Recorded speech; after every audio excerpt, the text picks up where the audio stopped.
selalu berharap pada pertolongan Tuhan. Refleksi pagi 694. Yesus melakukan mujizat pertama di Kana 3 hari setelah percakapannya dengan Natanael. Yohanes 2 ayat 1-4 menceritakannya. Pada hari ketiga ada perkawinan di Kana yang di Galilea, dan ibu Yesus ada di situ. Yesus dan murid-muridnya diundang juga ke perkawinan itu. Ketika mereka kekurangan anggur, ibu Yesus berkata kepadanya, "Mereka kehabisan anggur." Kata Yesus kepadanya, "Mau apakah engkau daripadaku, ibu? Saatku belum tiba." Saudara-saudara, kehabisan anggur dalam sebuah pesta adalah sebuah permasalahan besar dalam adat Yahudi. Membawa permasalahan kepada Yesus Kristus adalah hal yang benar. Dalam anugerahnya yang diberikan pada waktunya, Yesus Kristus pasti memberikan jalan keluar. Saudara-saudara, sikap berharap kepada pertolongan Yesus Kristus adalah sikap yang harus dimiliki oleh setiap orang percaya. Karena Yesus Kristus adalah Allah yang Maha Kuasa, maka tidak ada persoalan yang terlalu besar baginya untuk diatasi. Hanya saja, pertolongan Tuhan itu diberikan sesuai dengan hikmat dan waktu Tuhan. Sayangnya, seringkali kita sebagai umat percaya tidaklah sabar menunggu pertolongan Tuhan. Bahkan, seringkali pula kita menghendaki pertolongan Tuhan itu terjadi menurut selera dan kehendak kita. Di dalam kebesarannya, Tuhan Yesus Kristus pasti tahu benar apa yang terbaik untuk kita. Jadi, marilah kita terus berharap pada pertolongan Tuhan yang pasti akan memberi kita jalan keluar pada waktunya.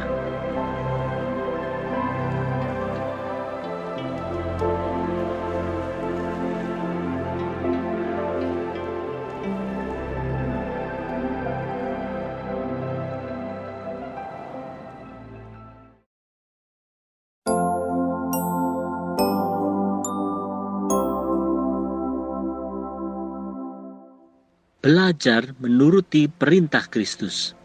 Refleksi pagi 695. Apa yang dilakukan Maria, ibu Yesus, dalam menghadapi krisis kehabisan anggur di pesta pernikahan di Kana? Ini kisahnya di Yohanes 2 ayat 5-7. Tetapi ibu Yesus berkata kepada pelayan-pelayan, "Apa yang dikatakan kepadamu, buatlah itu." Di situ ada 6 tempayan yang disediakan untuk pembasuhan menurut adat orang Yahudi, masing-masing isinya 2-3 buyung.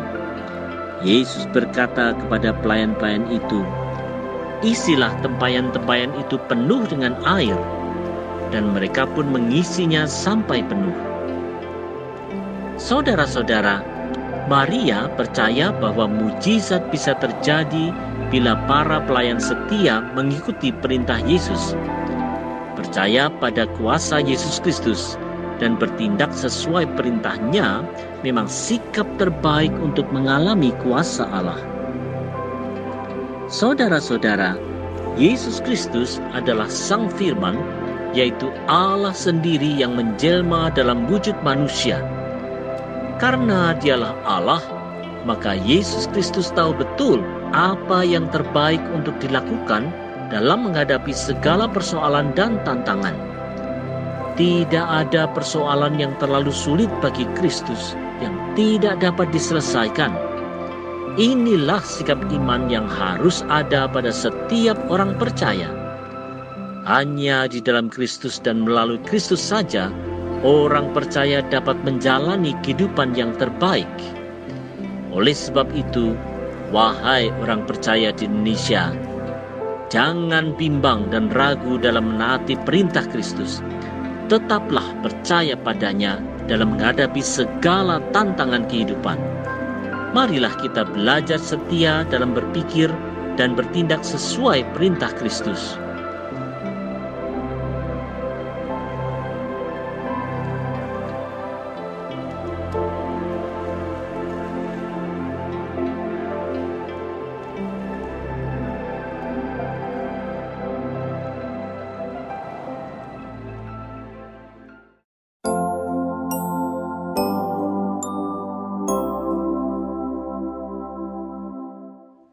Rahasia untuk alami mujizat Tuhan.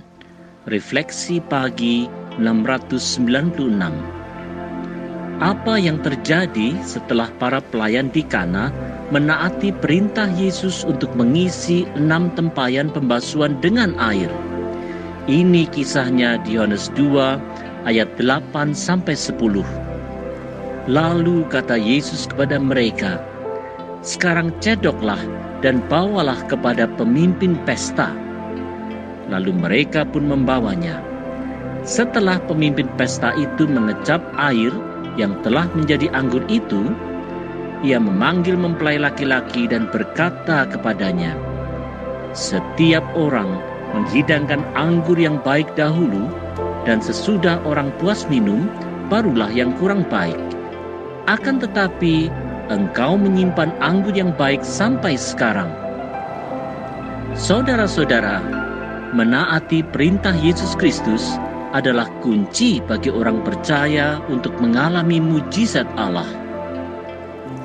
Saudara-saudara, dalam menghadapi kemelut kehidupan, orang percaya sering merasa frustasi dan tidak berdaya karena begitu besarnya permasalahan yang dihadapinya. Hal ini bahkan sering berlanjut pada sikap depresi dan putus asa. Hidup kemudian menjadi kosong dan tidak berpengharapan lagi. Kisah mujizat air menjadi anggur di Kana mengajar orang percaya untuk belajar berani menaati perintah Tuhan dalam segala keputusan. Walaupun orang percaya sering tidak paham maksud dan cara Tuhan, sikap iman untuk berani taat Tuhan adalah kunci bagi keberhasilan hidup setiap orang percaya. Oleh sebab itu, wahai orang percaya, maukah kita mengalami mujizat Tuhan dalam segala kemelut? Mari kita belajar taat pada Kristus saja.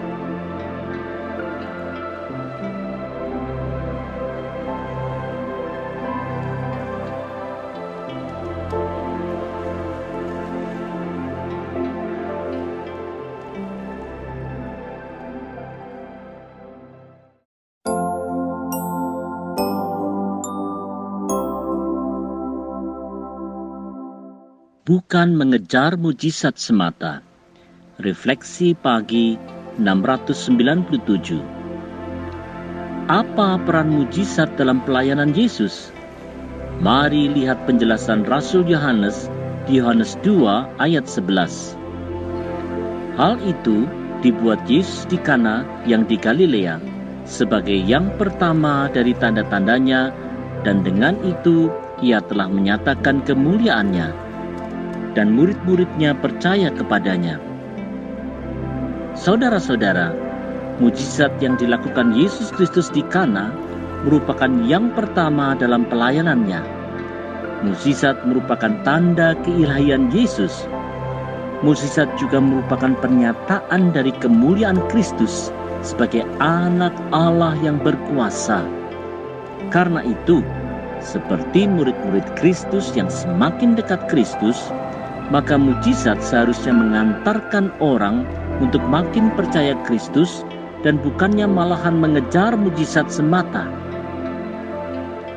Saudara-saudara, karena Yesus Kristus adalah Allah, maka Dia berkuasa atas segala sesuatu, sehingga mujizat atau hal-hal supernatural adalah hal yang wajar saja baginya. Tidak ada hal yang mustahil bagi Allah. Oleh sebab itulah, bila Yesus Kristus melakukan mujizat, maka hal ini merupakan pernyataan atau tanda akan keilahian Kristus yang ditunjukkan kepada manusia untuk menyatakan akan kemuliaannya. Sayangnya, banyak orang percaya di Indonesia ini yang lebih mengejar mujizat seperti kesembuhan fisik dibandingkan dengan mujizat kesembuhan rohani untuk bisa makin bertumbuh dalam pengenalan akan Kristus. Oleh sebab itu, marilah kita berharap hanya pada Kristus, Sang Sumber mujizat.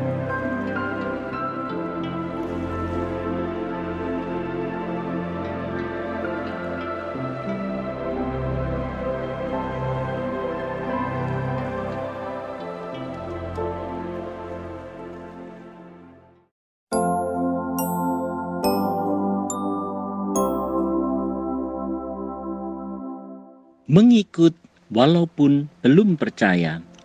Refleksi pagi 698. Setelah melakukan mujizat yang pertama di Kana, apa yang dilakukan Yesus? Mari simak kisahnya di Yohanes 2 ayat 12. Sesudah itu, Yesus pergi ke Kapernaum bersama-sama dengan ibunya dan saudara-saudaranya dan murid-muridnya, dan mereka tinggal di situ hanya beberapa hari saja. Saudara-saudara, dari daerah perbukitan, Yesus dan rombongannya turun ke kota Kapernaum di tepi Danau Galilea. Selain murid-muridnya yang pertama, Maria serta 4 adik kandung Yesus juga ikut serta. Walaupun ikut serta, menurut Yohanes 7 ayat 5, saudara-saudara Yesus itu belumlah percaya padanya. Ikut serta dalam kegiatan pelayanan bukanlah bukti bahwa seorang sudah percaya Kristus, karena menjadi percaya memang anugerah Tuhan. Saudara-saudara, terlibat dalam pelayanan, baik di gereja, di persekutuan, di keluarga, ataupun di mana saja, bukanlah bukti satu-satunya bahwa seseorang itu percaya pada Kristus. Berbagai motivasi bisa saja ada dalam keterlibatan di sebuah pelayanan.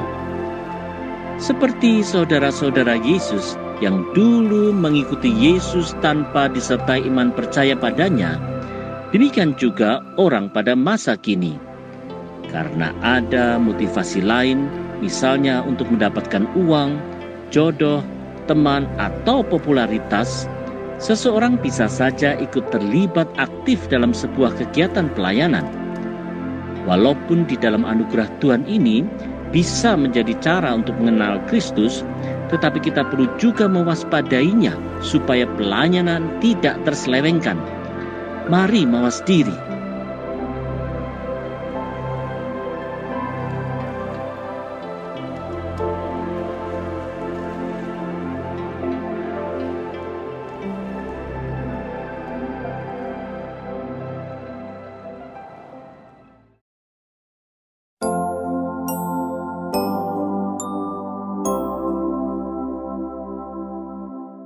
Belajar bersikap tegas dalam kasih. Refleksi pagi 699. Apa yang dilakukan Tuhan Yesus dalam pelayanan publik pertamanya? Mari lihat Yohanes 2 ayat 13-15. Ketika hari raya Paskah orang Yahudi sudah dekat, Yesus berangkat ke Yerusalem. Dalam bait suci didapatinya pedagang-pedagang lembu, kambing domba, dan merpati, dan penukar-penukar uang duduk di situ. Ia membuat cambuk dari tali, lalu mengusir mereka semua dari bait suci dengan semua kambing domba dan lembu mereka. Uang penukar-penukar dihamburkannya ke tanah, dan meja-meja mereka dibalikkannya. Saudara-saudara, Tuhan Yesus bertindak tegas dengan mengusir para pedagang dan penukar uang di bait suci. Sikap tegas yang dilandaskan pada kasih dan kebenaran adalah teladan yang harus diikuti oleh orang percaya. Saudara-saudara, dengan berbagai alasan, ada saja orang Kristen yang berkilah untuk tidak bertindak benar dan tegas walaupun melihat ketidakbenaran merajalela. Bahkan kalau perlu, kompromi iman bisa dilakukan demi keuntungan finansial ataupun keuntungan pribadi lainnya. Bila ini terjadi pada jemaat biasa, mungkin ini terjadi karena orang Kristen tidak bertumbuh dalam komitmen imannya kepada Kristus. Ini tentu harus dihindari. Tetapi bagaimana kalau sikap ketidaktegasan dan ketidakberanian, bahkan sikap pelin-pelan terjadi pada pimpinan umat Tuhan di Indonesia? Bukankah dampaknya akan lebih besar lagi?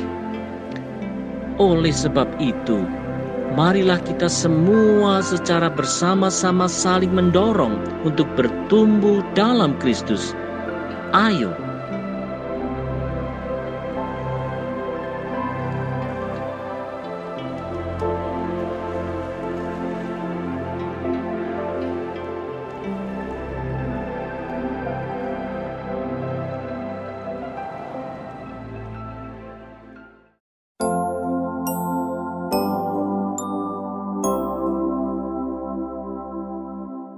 Menghindari ibadah yang dimurkai.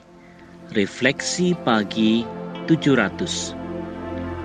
Setelah Tuhan Yesus mengusir para pedagang di bait Allah, teguran keras apa yang disampaikannya kepada mereka?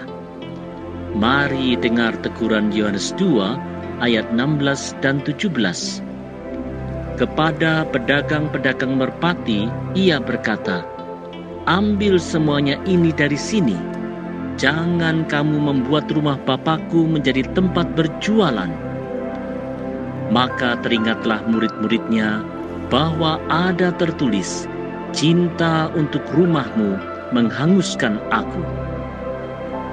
Saudara-saudara, kutipan dari Mazmur 69 ayat 10 ini disadari oleh murid-murid Yesus sebagai dasar kuat mengapa Yesus bertindak keras terhadap para pedagang yang menjadikan bait Allah sebagai tempat berjualan. Menjadikan ibadah sebagai sarana untuk cari untung, bahkan sampai tega menipu umat, adalah perkara yang dimurkai Tuhan. Saudara-saudara, di dalam persekutuan orang percaya, ada saja anggota jemaat atau bahkan pelayan Tuhan yang ingin mencari keuntungan yang tidak halal. Keinginan kaya dan keinginan berkuasa seringkali merasuk sehingga merusak umat Tuhan. Akibatnya, pertumbuhan iman melalui pengenalan firman Tuhan yang murni dan benar tidaklah menjadi prioritas lagi. Firman Tuhan bahkan bisa saja dimanipulasi demi kepentingan pribadi. Ini tentu harus dihindari kalau tidak ingin dimurkai. Oleh sebab itu, marilah kita waspadai dengan selalu mawas diri dan terus mengevaluasi hati apakah ada motivasi duniawi yang tersembunyi. Ketulusan hati di hadapan yang ilahi adalah modal utama untuk kita bisa menghindari apa yang Tuhan murkai.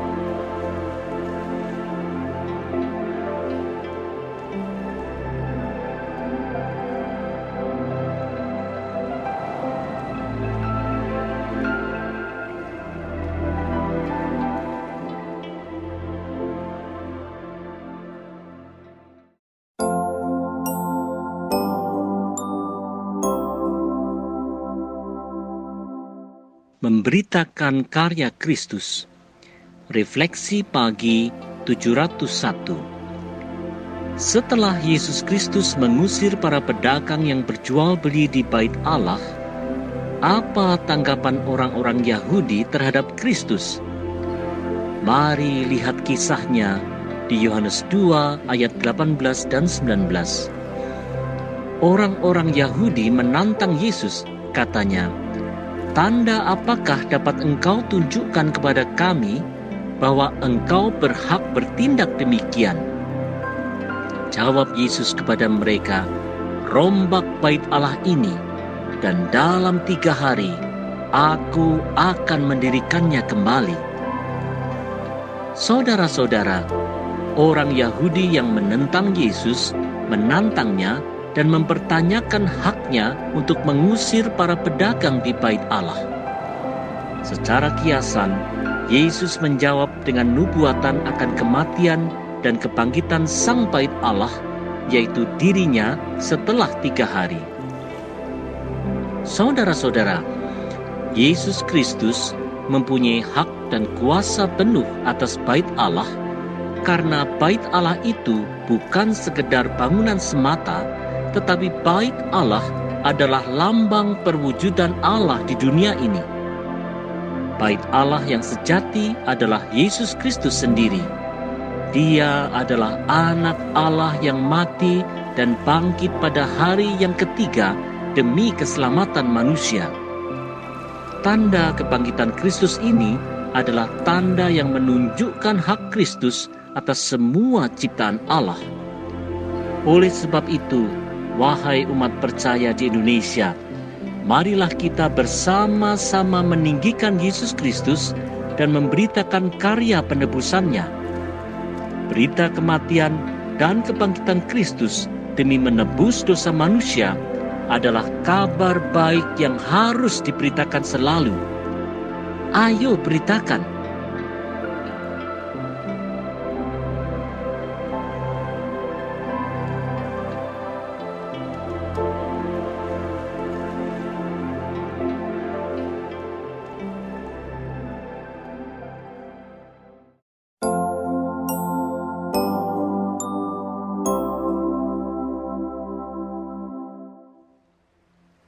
Mengandalkan pertolongan Roh. Refleksi pagi 702. Orang Yahudi telah salah memahami maksud Tuhan Yesus tentang bait Allah. Mari kita simak kisahnya di Yohanes 2 ayat 20-22. Lalu kata orang Yahudi kepadanya, 46 tahun orang mendirikan bait Allah ini, dan engkau dapat membangunnya dalam 3 hari. Tetapi yang dimaksudkannya dengan bait Allah ialah tubuhnya sendiri. Kemudian, sesudah ia bangkit dari antara orang mati, barulah teringat oleh murid-muridnya bahwa hal itu telah dikatakannya, dan mereka pun percayalah akan kitab suci dan akan perkataan yang telah diucapkan Yesus. Saudara-saudara, bahasa kiasan tentang bait Allah yang dipakai Yesus Kristus tidaklah langsung dipahami. Setelah kebangkitannya, murid-muridnya barulah memahaminya. Saudara-saudara, Yesus Kristus sering menyampaikan pokok ajarannya melalui perumpamaan dengan tujuan supaya pokok kebenaran firman Tuhan akan lebih mudah dimengerti. Meskipun demikian, hanya melalui pertolongan Roh Kudus sajalah seseorang dapat memahami pokok kebenaran Alkitab. Untuk itu, orang percaya harus belajar rendah hati dan membuka diri untuk mengandalkan pertolongan Roh Kudus, dan bukannya malah hanya bersandar pada kemampuan berpikir manusia semata. Pada waktunya, pastilah Tuhan akan membukakan kebenaran firman Tuhan sehingga kita bisa paham. Oleh sebab itu, marilah kita selalu mengandalkan pertolongan Roh Kudus untuk bisa memahami firman Tuhan. Mari bergantung padanya.